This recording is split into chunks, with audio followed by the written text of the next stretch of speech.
If you wanted to improve your finances, would you rather cut costs or earn more? I know the answer I would give. All of us start off with our financial journey, with our budget and how to cut costs and what we can take out. But after a while, you realize that there is only so much you can cut. And at some point, it's much better to earn more. Yes, you can still cut costs and then earn more. And that way you can boost your finances in a way that is totally different. Earning more sometimes can be a game changer. In the next 15 minutes, I'll be sharing with you 4 ways by which you can improve your income from where you are without burning out.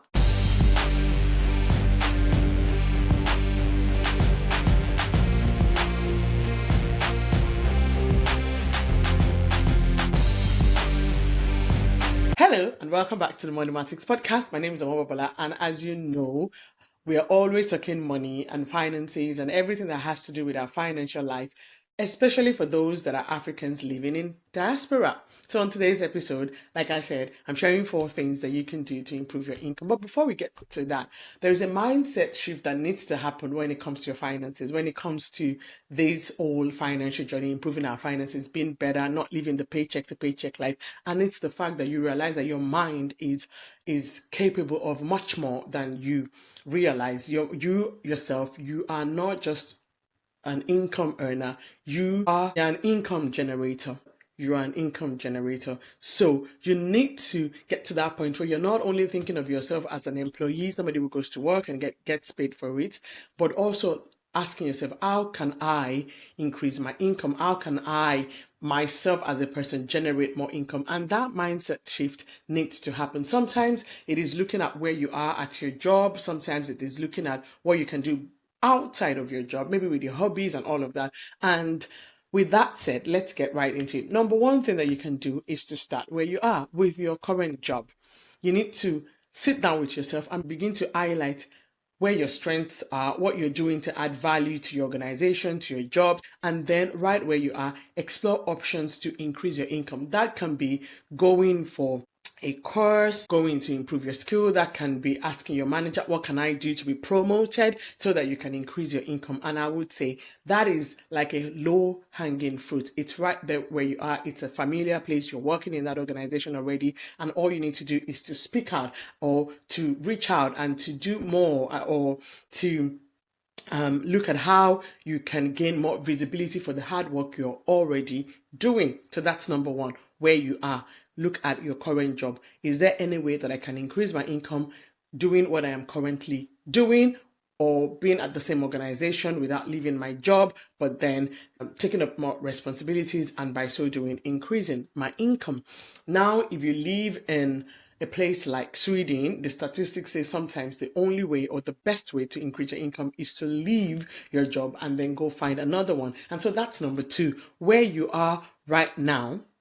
If it's not serving you, if you can't see how that increase in income can come, what you need to do is to start looking for another job, start job hunting. There must be something. There usually is something out there for you that probably pays you that extra, I don't know, 1,000 crowns, 500 £1,200, and that can be a game changer in your finances. That can be the money that you can then invest. That can be the money that you can save. That can be the money that takes you out of debt. So you need to look into that. So that's number 2. Number three. Yeah, I have my notes today. Today I actually have my notes written down. Number 3 is to build a side income stream. I mean, we live in the digital age and there's a lot you can do with your time. Even after your 9 to 5 is over, there's a lot that you can do with your time. So you really need to be exploring how you can use your skills outside of your regular job to earn an income. Now, there's a caveat to that. If what you want to do outside of your job is related to your job, that might be something that is like a conflict of interest with whatever contract you have, your employment contract, and you need to look at that.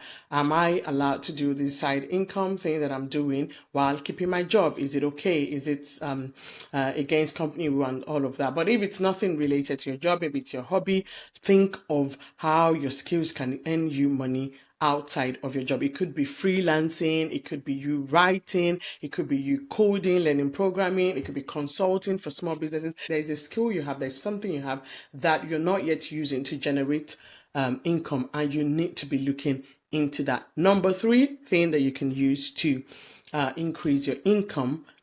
Oh no, we're already on number 4. Number 4 thing that you can use to increase your income is to turn your knowledge and your assets into income. So it could be you using knowledge that you already have. This is very similar to the third one. Maybe you have a skill that somebody is willing to pay for. Maybe you have something that you do that somebody, I know somebody who, loves cooking, and so she cooks for people and they pay her, because some of us really, with our 9 to 5, we can't be bothered to cook. And this person likes to cook, so she cooks and makes money on the side. I know someone who designs, designs things that people can hang in their houses and decorate, interior decor, and she can sell that and make money. Sometimes we're not looking deep enough, or we're not too serious about this, our financial journey. So we haven't started thinking of ways that we can, get paid for knowledge that we already have, for skills that we already have. And so that is something that you need to do. Turn your assets and knowledge into income. When it comes to turning your asset into knowledge, it could also be that you live in a space. Maybe you have an apartment and you are single, but your apartment is like a 3-bedroom apartment, and you can think of how you can rent that out. You can put it on Airbnb, I don't know, Booking.com or whatever, and maybe rent it out to somebody else so that you can have that extra income. It could be using your car as a taxi, Uber, Bolt, whatever it is. The whole point of this is looking at the things you already have and then thinking of how you can turn some of them into income. I know I said 4 things. I'm going to add an extra thing, which is something that I think many of us underrate, and that is going to get a new skill, changing your career, changing your line. There are some jobs that no matter how good you are, there is just a cap to how much they can pay. It could be because they are government funded, tax funded, and so because what is funding them is not profit from maybe a service or a business, there's really a limit to how much you can earn. And I don't want to ramble out some professions, but we know some jobs that no matter how much you do them for your employer, they can only pay you so much just because of the nature of that field. And when you are in such a field, sometimes, unless it's your calling or you feel like it gives you purpose and all of that, which is a totally different topic, you really need to be thinking of, maybe I need to shift from this line of profession to another line of profession, and then go and get an education in that new field that you have chosen. So these are 5 things that you can apply, and then see if you can earn more, because really earning more can be a game changer for your finances. I cannot stress it enough.